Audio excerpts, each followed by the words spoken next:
Pemerintah Kabupaten Malaka bakal meningkatkan anggaran yang dialokasikan untuk penanganan bencana alam akibat curah hujan tinggi. Anggaran tersebut dimasukkan ke dalam belanja tak terduga atau BTT. Langkah ini penting diambil oleh Pemkab Malaka sebagai langkah antisipasi dalam menghadapi bencana tak terduga yang terjadi akhir-akhir ini di sejumlah daerah telah menunjukkan terjadinya banjir atau genangan air akibat curah hujan tinggi.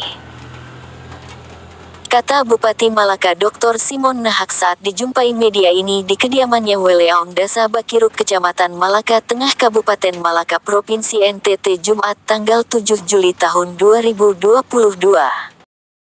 Di perubahan anggaran tahun ini, saya bakal tingkatkan biaya tak terduga guna menangani bencana yang kerap terjadi akibat curah hujan tinggi. Saya sudah berdiskusi dengan SKPD dan kawan-kawan sehingga untuk menanggulangi genangan air akibat curah hujan yang cukup tinggi di Kabupaten Malaka bisa diatasi. Kebutuhan kita adalah merenovasi irigasi, dibuatkan saluran. Kalau ini tidak ada maka bakal terjadi kejadian seperti ini terus-menerus, karena alam kita ya seperti itu, air bawah tanah terlalu tinggi sehingga begitu terjadi hujan air langsung meluap karena aliran airnya tujuannya tidak jelas, ungkapnya.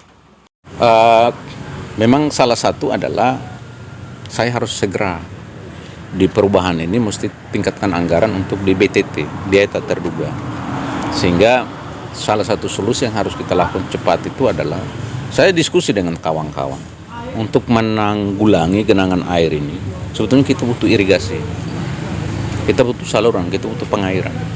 Kalau ini tidak ada, nanti akan terus kita melihat seperti ini terus kenyataannya.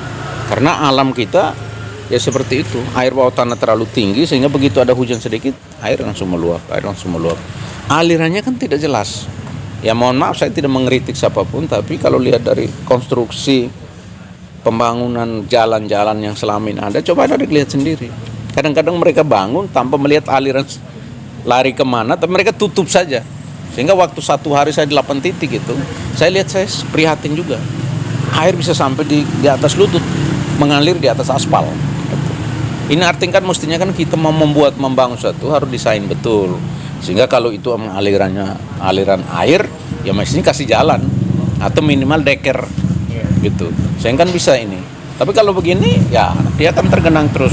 Tapi sementara saya bersyukur kawan-kawan ada kasih solusi sementara saja ya. Rumah dengan mesin penyedot. Mungkin saya bisa hitung sekarang ada beberapa. Tapi kalau wailausnya sudah badan utama mohon maaf saya angkat tangan. Jadi kan tidak ada nyamuk, tidak ada awal itu. Tapi yang kalau masuk ke rumah adat yang saya sempat datang, saya tentu punya hati karena saya sudah diterima oleh masyarakat saya di sana. Pasti saya akan secepatnya masukkan itu di dalam perubahan sehingga kemudian ada persiapan untuk minimal tidak ada akses jalan walaupun hanya lapen, tapi bisa memperlancar. Karena saya juga sedih naik ke sana sampai mobil harus antri kembali kan kasihan juga. Ini hampir jatuh kan waktu itu ya. Ingin ke depan ini kerja yang berkualitas, inti saya yang lalu biarkan berlalu yang sekarang. Jadi air ini mengalirnya ke sana lagi. Ke sana. Tapi di sebelah juga ada. Harusnya dia lurus.